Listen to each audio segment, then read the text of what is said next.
Voilà, il est 2h45 et on vient de se réveiller et on doit partir avant 3h pour le départ de l'aventure. Hard. Ça y est, on est enfin parti, on est sur la route. Il est 3h du mat, on est claqué. On va voir si on galère pas trop pour les stations de charge, surtout la nuit.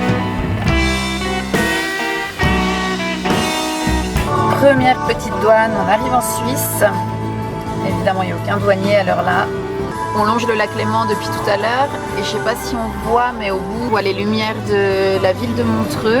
Mais en vidéo, on voit rien.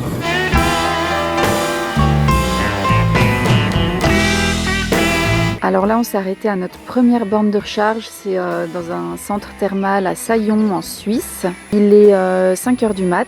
Il y a les oiseaux qui chantent à mort. La montagne est magnifique. Et donc ici, c'est notre borne. Elle est gratuite, comme toutes. On a vraiment mis 1 seconde. Les câbles sont à dispo. Il n'y a pas besoin de les débloquer avec un système quelconque, comme des fois ça existe. On a pris le câble, zou, et il y avait juste un bouton démarrer. Et ça s'est lancé tout de suite, tout seul, sans carte, sans badge, sans rien du tout. On va en profiter pour faire une petite sieste d'1 heure. Pour les prochaines charges, on visitera toujours un truc en attendant. Mais là, vu que c'est encore un peu la nuit, on va vraiment dormir.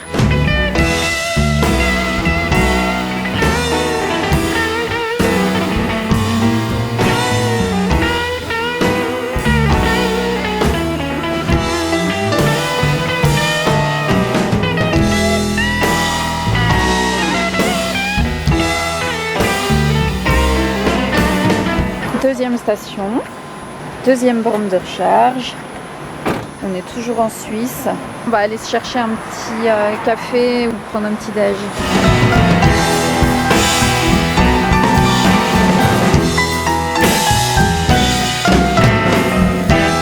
Alors je profite que le soleil se soit levé pour vous représenter Andrés, que vous avez déjà vu dans quelques vidéos. Salut.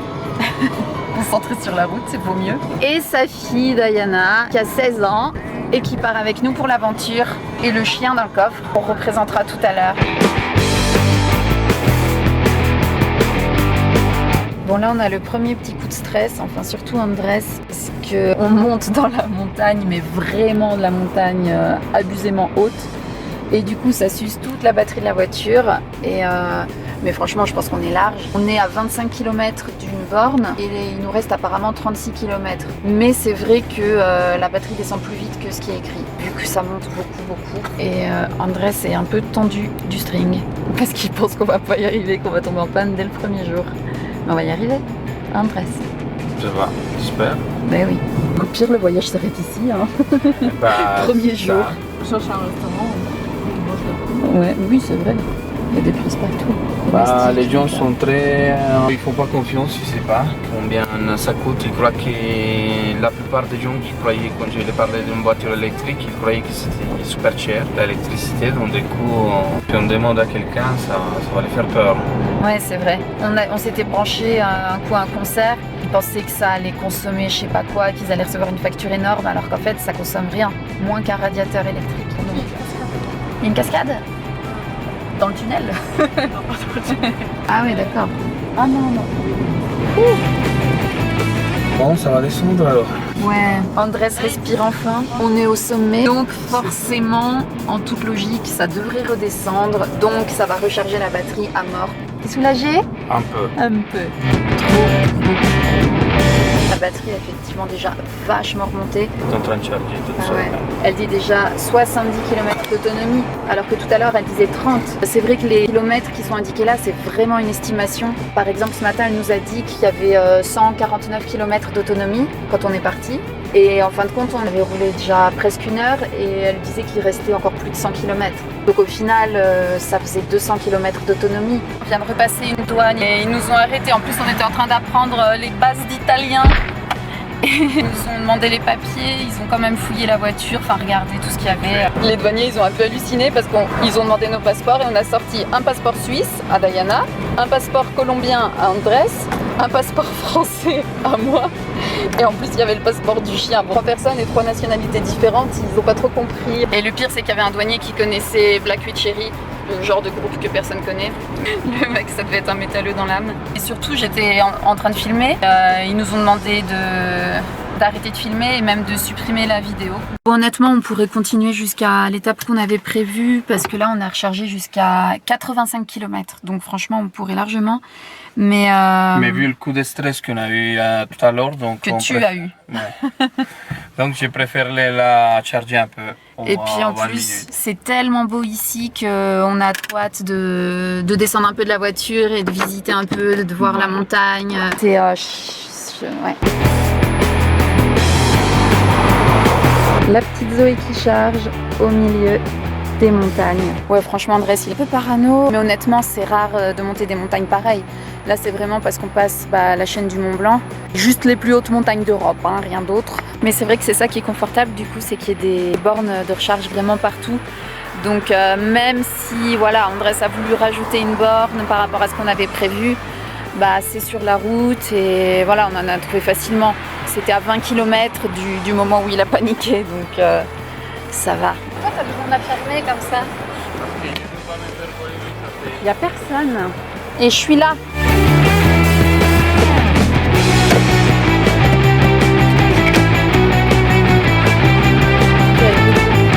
Ouais, parce qu'il y a deux prises différentes. Salut bébé. Italien. Ça y est, c'est les vraies vacances.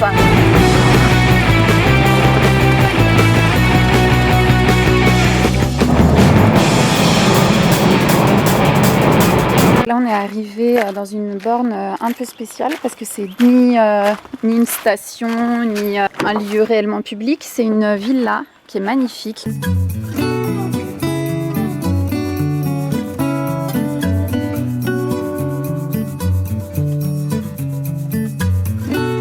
On est au lac Majeur, en Italie. Pendant que la voiture charge, on visite ça, c'est méga beau.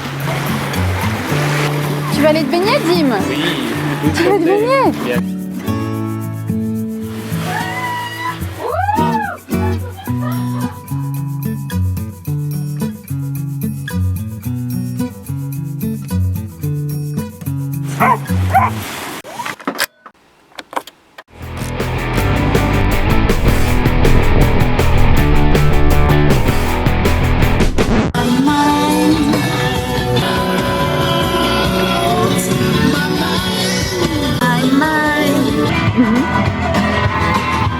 La deuxième. Fumando marijuana. On transforme du cannabis. Tu parles de ça devant ta fille, toi? C'est les paroles. C'est des vilaines paroles. Voilà, maintenant elle chante ça. Elle va se ramener chez sa mère en train de chanter ça. On est à Milan. Voilà le Duomo que j'arrive même pas à cadrer tellement il est mastoc. Énorme. Les steaks, hein. Les pires jeux du monde. Je m'amuse très bien avec toutes ces balles collées sur la tronche. Bonsoir, on passe une super soirée, viens avec nous. Je vois bien la grosse mélo avec ça sur la tête. C'est ce qu'on appelle le bonheur. Il y a Andrés qui avait laissé ses lunettes de soleil sur le toit de la voiture. Évidemment, on est parti comme ça. Au premier virage, elles ont valsé. J'ai dû m'arrêter. Il est parti les chercher au milieu de la route. Ouais. Il y avait deux voitures qui sont passées. Il y a une dame qui rigolait, qui me voyait courir, quoi. Et en plus, t'es parti avec la clé de la voiture dans ta poche, la carte. Et il disait carte non détectée. Elle allait s'arrêter de rouler, la voiture. Donc là, c'est notre première nuit. C'est la seule nuit où on n'a pas de location, en fait. On fait du camping sauvage, un peu à la sortie de Milan, dans la campagne. On est tous dans la même tente. Il y a Dimu qui est là. Ah, il est là. Il dort dans l'espèce d'entrée de la toile de tente. Daya qui va se coucher. Andrés qui est déjà couché. Et moi. Voilà. Oh, quelle grosse merde. Concentre-toi. Yes. En plein dans le